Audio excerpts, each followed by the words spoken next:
ഈ ശംശിഹായ്ക്ക് സ്തുതിയായിരിക്കട്ടെ. ഞാൻ മാണിപ്പറമ്പിലച്ചൻ.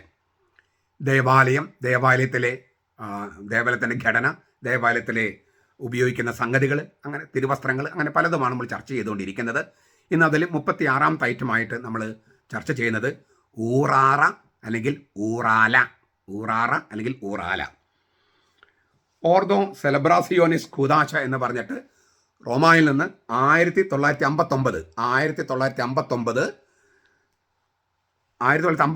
അച്ചടിച്ച് നൽകിയ ആ നിർദ്ദേശങ്ങളിൽ അതിൽ 5ാമത്തെ പേജിൽ 6ാമത്തെ വകുപ്പായിട്ട് നൽകിയിരിക്കുകയാണ് ഊറാറ പുരോഹിതൻ കഴുത്തിൽ അണിയുന്നു, രണ്ടറ്റങ്ങളും നെഞ്ചിൽ കൂടി താഴേക്ക് ഇടുന്നു, 15ഓളം തന്നെ നീളമുണ്ട്, 15 കാപ്പ. ഡീക്കന്മാരുടെ ഊറാറ ഇടത്തെ തോളിൽ മുമ്പോട്ടും പിറകോട്ടും തൂക്കിയിടുന്ന നീണ്ട വസ്ത്രമാണ്. സബ്ഡീക്കന്റെ ഊറാറ കഴുത്തിന് ചുറ്റിയിട്ട് രണ്ടറ്റങ്ങളും മുട്ടിന് മുകളിൽ മുമ്പിലും പിറകിലുമായി ഇട്ടിരിക്കുന്നു. ഇങ്ങനെയാണ് ഈ ഊറാറ ധരിക്കേണ്ടത്. ഈ ഊറാറ അല്ലെങ്കിൽ ഊറാല എന്നതിനെക്കുറിച്ച് ക്രൈസ്തവ ശബ്ദകോശം എന്ന് പറഞ്ഞിട്ട് ജോർജ് കുരുക്കുറച്ചൻ്റെ പുസ്തകത്തിനകത്ത് ഇങ്ങനെയാണ് അദ്ദേഹം എഴുതിയിരിക്കുന്നത്. ചെറിയൊരു വിവരണമേ ഉള്ളൂ. ഊറാല ബ്രാക്കറ്റിൽ ഊറാറ. തിരുക്കർമ്മങ്ങൾ അനുഷ്ഠിക്കുമ്പോൾ വൈദികർ ഉപയോഗിക്കുന്ന വീതി കുറഞ്ഞ നീണ്ട ഒരു വസ്ത്രമാണ് ഊറാല.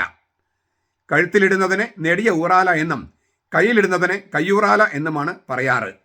മാനിപ്പുളും എന്നാണ് കയ്യൂറാലയ്ക്ക് ലത്തീനിലെ പേര്. ഊറാല എന്ന വാക്ക് സുറിയാനിലെ ഊറാറ എന്ന വാക്കിൻ്റെ രൂപഭേദമാണ്. ആ വാക്കാകട്ടെ ഹൂറാറ എന്ന മറ്റൊരു സുറിയാനി പദത്തിൽ നിന്നുണ്ടായതാണ്. ലത്തീൻ ഭാഷയിൽ സ്തോള എന്നാണ് ഇതിൻ്റെ പേര്. പോർത്തുഗീസിൽ സ്തോള, ഇംഗ്ലീഷിൽ സ്റ്റോള്. യൗസെപ്പ് ഗീവർഗിസ് എഴുതിയ പ്രസിദ്ധ ആരാധനയിൽ എൽത്തുരുത്ത് 1897 ഇങ്ങനെ പറയുന്നു: ഊറാല എന്ന് നാം പറയുന്നത് സുറിയാനി ഭാഷയാണെന്നും ഹൂറാറ എന്ന സുറിയാനി പദത്തിൽ നിന്ന് ഉത്ഭവിച്ചതാണെന്നും നിർണയിക്കുന്നതിന് പല ന്യായങ്ങളുണ്ട്.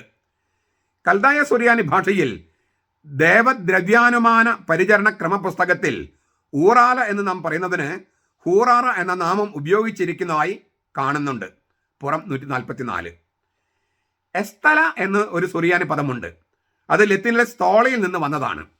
അരിക്, അറ്റം, വിളുമ്പ്, കര എന്നൊക്കെ അർത്ഥമുള്ള ഒരാരിയം എന്നൊരു ലത്തീൻ വാക്കും ഊറാലയ്ക്ക് ഉപയോഗിച്ചിരുന്നു. ഒരാരിയം എന്നതിൻ്റെ ധാതു ഓർ എന്നാണ്.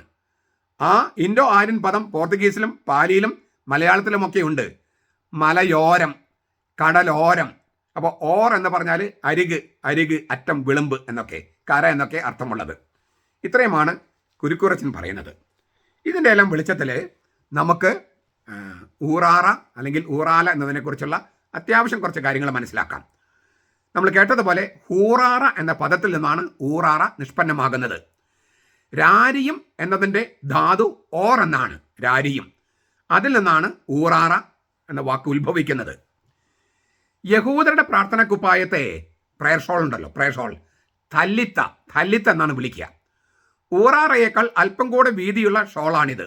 സംഖ്യയുടെ പുസ്തകം 15:38, നിയമാവർത്തനം 22:12.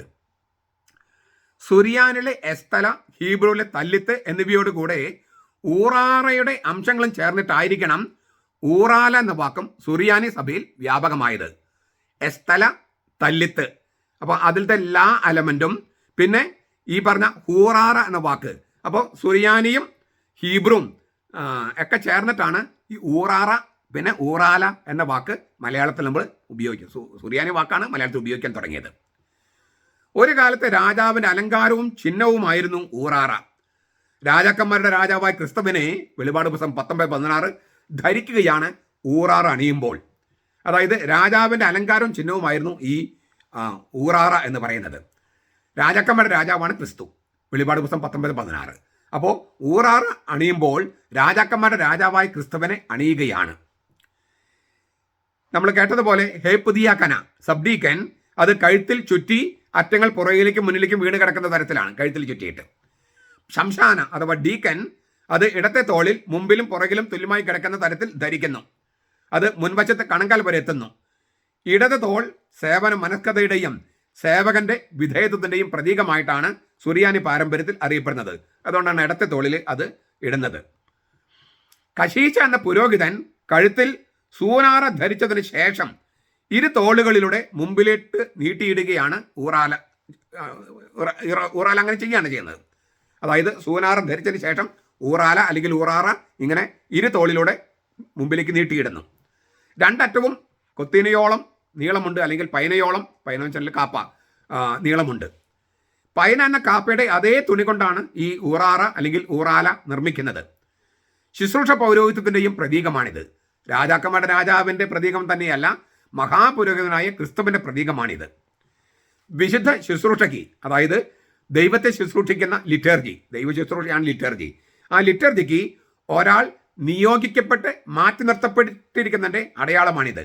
അതിലേക്കുള്ള പടികളാണ് സബ് ഡീക്കൻ, ഹെബുദിയാക്കാന, ഡീക്കൻ, ശംശാന, അങ്ങനെ. അതുകൊണ്ടാണ് തോളിൽ ചുറ്റി, പിന്നെ ഇടത്തോട്ടേക്ക്, പിന്നെ ഇരു തോളിലേക്കും അതിൻ്റെ പടികളാണ്.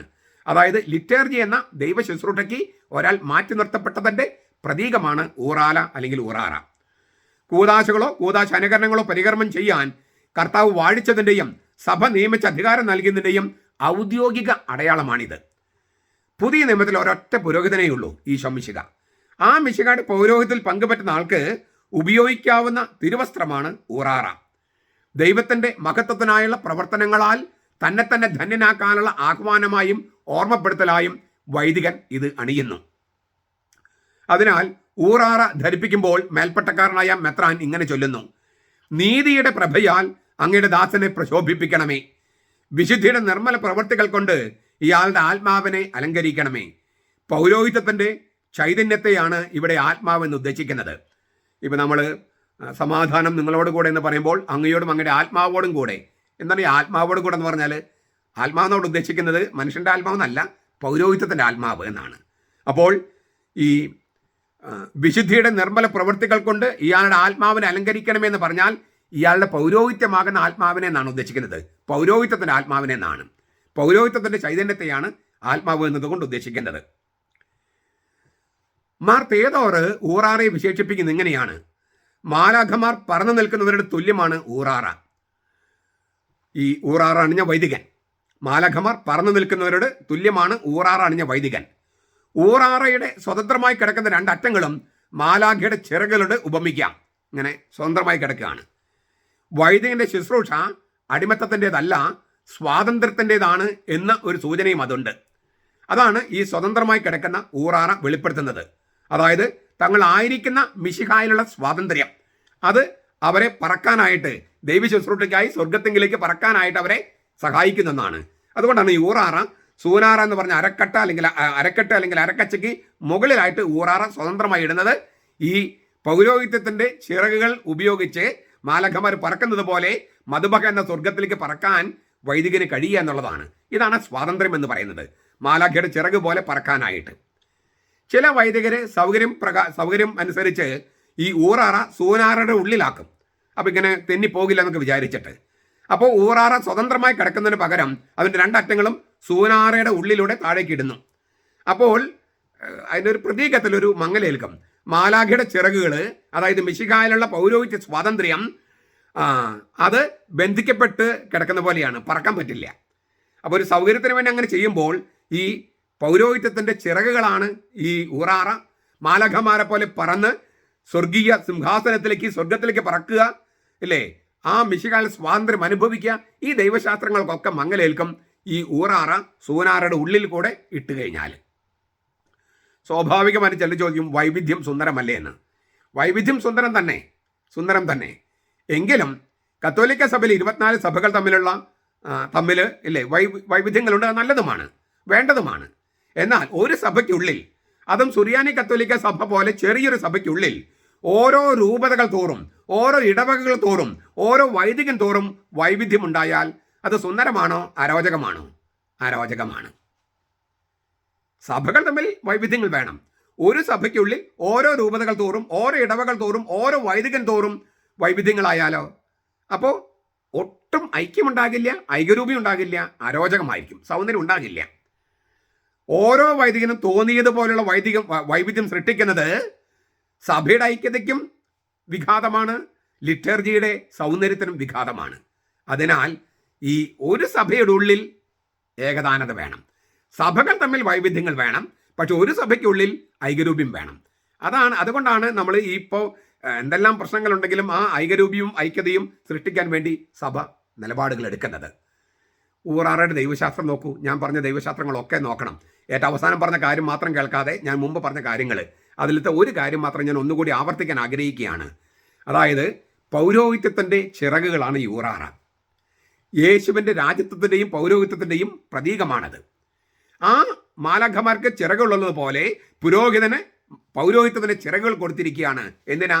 ഈ ഹൈക്കലിൽ നിന്നും പിന്നെ ബേമയിൽ നിന്നും സ്വർഗീയ ജെറൂസലത്തേക്ക് പോകാനും അങ്ങനെ മിശിഹായുടെ സ്വാതന്ത്ര്യത്തിൽ നിന്നുകൊണ്ട് പരിശുദ്ധാത്മാവിനെ വിളിച്ചു വരുത്തി ഈ അപ്പവും വീഞ്ഞിനെയും കർത്താവിൻ്റെ തന്നെ തിരിച്ചരി രക്തങ്ങളാക്കി മാറ്റാനുള്ള പൗരോഹിത്യത്തിൻ്റെ ആത്മാവ്, പൗരോഹിത്യത്തിൻ്റെ ചിറക്, ഇതാണ് ഈ ഊറാറ. അപ്പോൾ അതിന് ആ സ്വാതന്ത്ര്യവും ആ ദൈവശാസ്ത്രവും വെളിപ്പെടുന്ന തരത്തിൽ വേണ്ടേ അത് ധരിക്കാൻ. അതാണ് എൻ്റെ പോയിന്റ്.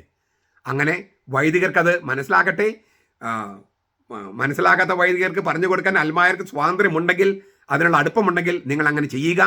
ഇത് ധരിച്ചു വരുമ്പോൾ ഈ ദൈവശാസ്ത്രങ്ങളൊക്കെ നമ്മൾ ഓർക്കാനും അങ്ങനെ അതിൽ പങ്കെടുക്കാനും കഴിയട്ടെ. ഞാൻ എല്ലാ ടോക്കുകളിലും മിക്കവാറും പറഞ്ഞതെന്ന് ആവർത്തിക്കുകയാണ്. ലിറ്റർജി എന്ന് പറഞ്ഞാൽ വചനത്തിന് ജീവൻ വയ്ക്കുന്ന നിമിഷമാണ്. അതായത് പ്രവൃത്തിയിലുള്ള വചനമാണ്. പ്രതീകങ്ങളിലൂടെ, നല്ല പ്രതീകങ്ങളിലൂടെ വചനം പ്രഘോഷിക്കുകയാണ്. അക്ഷരങ്ങളിലും വാക്കുകളിലെയും മാത്രമല്ല, പ്രവൃത്തികളിലൂടെ, പ്രതീകാത്മക പ്രവൃത്തികളിലൂടെ വചനം പ്രഘോഷിക്കുകയാണ്. കാരണം ലിറ്റർജി എന്ന് പറഞ്ഞാൽ വചന പ്രഘോഷണമാണ്. അത് വാക്കുകൊണ്ട് മാത്രമല്ലല്ലോ, പ്രവൃത്തികൾ കൊണ്ട് വേണ്ടേ, പ്രതീകാത്മക പ്രവൃത്തികൾ കൊണ്ട് വേണ്ടേ. അതാണ് സംഭവിക്കുന്നത്. അതിൽ ഈ ഓരോ പ്രവൃത്തികളിലൂടെയും വചനം പ്രഘോഷിക്കുമ്പോൾ നമുക്ക് ആ വചന പ്രഘോഷണത്തിൽ പങ്കുചേരാം. ഈ വചന പ്രഘോഷണം നമ്മൾ മറ്റുള്ളവർക്ക് പങ്കുവെച്ച് കൊടുക്കുക, മക്കൾക്കും അയൽക്കാർക്കും കൂട്ടുകാർക്കും ഒക്കെ. അങ്ങനെ ഒരു ശരിക്കും ലിറ്റർജിക്കൽ നവീകരണം നമ്മിലൂടെ സംഭവിക്കട്ടെ, സാധാരണക്കാരോട് സംഭവിക്കട്ടെ. അതാണ് സഭ ഇന്നത്തെ അവസരത്തിൽ, ഇന്നത്തെ കാലത്ത്, ഇപ്പോഴത്തെ ഒരു പ്രത്യേക സാഹചര്യത്തിൽ ദൈവം ആഗ്രഹിക്കുന്നതാണെന്ന് ഞാൻ വിചാരിക്കുന്നു. കർത്താവിൻ്റെ കൃപ നമ്മുടെ കൂടെ ഉണ്ടാകട്ടെ. നമ്മുടെ കർത്താവ് ഈശോ മിശിഹായുടെ കൃപയും പിതാവായ ദൈവത്തിൻ്റെ സ്നേഹവും പരിശുദ്ധാത്മാവിൻ്റെ സഹവാസവും നാം എല്ലാവരോടും കൂടി ഉണ്ടായിരിക്കട്ടെ, ഇപ്പോഴും എപ്പോഴും എന്നേക്കും. ആമേൻ.